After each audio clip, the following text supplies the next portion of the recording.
31ની ઉજવણીને આડે હવે ગણતરીના દિવસો બાકી છે, ત્યારે બનાસકાંઠા જિલ્લાની સરહદો પર પોલીસ તંત્રએ લોખંડી બંદોબસ્ત ગોઠવી દીધો છે। નવા વર્ષની ઉજવણી દરમિયાન રાજ્યમાં નશીલા પદાર્થો અને દારૂની હેરાફેરી ન થાય તે માટે રાજસ્થાનને જોડતી તમામ સરહદો પર સઘન વાહન ચેકિંગ હાથ ધરવામાં આવ્યું છે। પોલીસ પ્રશાસન દ્વારા કાયદો અને વ્યવસ્થા જળવાઈ રહે તે માટે અત્યારથી જ એક્શન પ્લાન તૈયાર કરી દેવામાં આવ્યો છે, જેના કારણે સરહદી પંથકમાં ભારે હલચલ જોવા મળી રહી છે। બનાસકાંઠાની ગુંદરી, અમીરગઢ અને નેનાવા સહિતની તમામ આંતરરાજ્ય ચેકપોસ્ટ પર પોલીસે કિલ્લેબંધી કરી છે। રાજસ્થાનથી ગુજરાતમાં પ્રવેશતા દરેક નાના મોટા વાહનોનું ઝીણવટભર્યું ચેકિંગ કરવામાં આવી રહ્યું છે।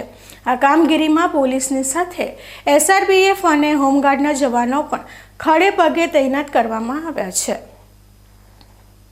બોર્ડર પર શંકાસ્પદ વાહનોની તલાશી લેવા માટે આધુનિક સાધનોનો ઉપયોગ કરવામાં આવી રહ્યો છે, જેથી કોઈ પણ પ્રકારનો ગેરકાયદેસર માલ સામાન કે નશીલા દ્રવ્યો રાજ્યમાં ન ઘૂસે તે સુનિશ્ચિત કરી શકાય। પોલીસ અધિકારીઓના મતે આ ચેકિંગ અભિયાન આગામી 31 ડિસેમ્બર સુધી અવિરત ચાલુ રાખવામાં આવશે।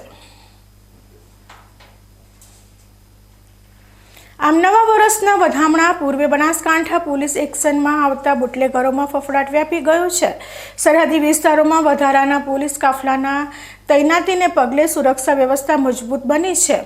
તંત્રના આ કડક વલણને જોતા એવું લાગી રહ્યું છે કે આ વખતે 31ની ઉજવણી પર પોલીસની ત્રીજી આંખની બાજ નજર રહેશે અને કાયદાનો ભંગ કરનારા તત્વો સામે કોઈ પણ પ્રકારની ઢીલ મૂકવામાં આવશે નહીં।